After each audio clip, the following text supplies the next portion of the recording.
ఈ వీడియోలో నేను 2 అవుట్‌ఫిట్స్ చూపిస్తున్నానండి. ఒకటి మామ్‌ది, ఇంకొకటి డాటర్‌ది. జనరల్‌గా మనము 2 శారీస్ తీసుకొని పిల్లలకి తొందరగా పెద్దగా అయిపోతున్నారు, వాళ్ళకి వేస్టేజ్ ఎక్కువైపోతుంది అనేసి అనుకునే బదులు ఇలా ఒకసారి ట్రై చేయండి.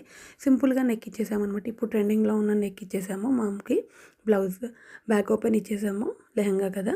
And లెహెంగాకి only 3 మీటర్సే Gera use చేసామనమాట. మొత్తం శారీ అంతా కాకుండా గ్యాప్ బార్డర్ కాబట్టి కింద 2 బార్డర్స్ కూడా అటాచ్ చేసేసాము. శారీలో పైన కింద బార్డర్స్ వస్తాయి కదా! దాన్ని అటాచ్ చేసాము. ఓవరాల్ లుక్ అనేది ఇలా ఉంటుంది మామ్‌ది. అండ్ డాటర్‌ది వచ్చేసి చాలా సింపుల్‌గా ఇచ్చేసామనమాట.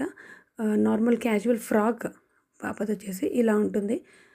ఇప్పుడు మనం చిన్న చిన్న ఫంక్షన్స్‌కి, అకేషన్స్‌కి మనం మామ్ అండ్ డాటర్ లాగా చేసుకోవాలి అంటే ఇది బెస్ట్ ఆప్షన్ అండి. కిందంతా కూడా చిన్నగా ఫ్రిల్ ఇచ్చేసాము. ఉన్న దాంట్లో అడ్జస్ట్ చేసేసి ఇచ్చేసామనమాట. అండ్ స్లీవ్‌లెస్ ఇలా స్లీవ్‌లెస్ వచ్చేస్తుంది. అండ్ నెక్ అంతా కూడా ఇలాగా కాలర్ టైప్‌లో, జీరో కాలర్ టైప్‌లో వచ్చేస్తుందనమాట. ఇలా ఉంటుంది లుక్ అనేది. And front and back same ఇచ్చేసాము. వన్ సైడ్ ఓపెన్ ఇచ్చేసామనమాట పాపకి వేర్ చేయడానికి ఈజీగా ఉంటుంది అనేసి. ఇలా మీకు ఎవరికైనా కస్టమైజేషన్స్ కావాలి అనుకుంటే మమ్మల్ని కాంటాక్ట్ అవ్వండి. Thank you.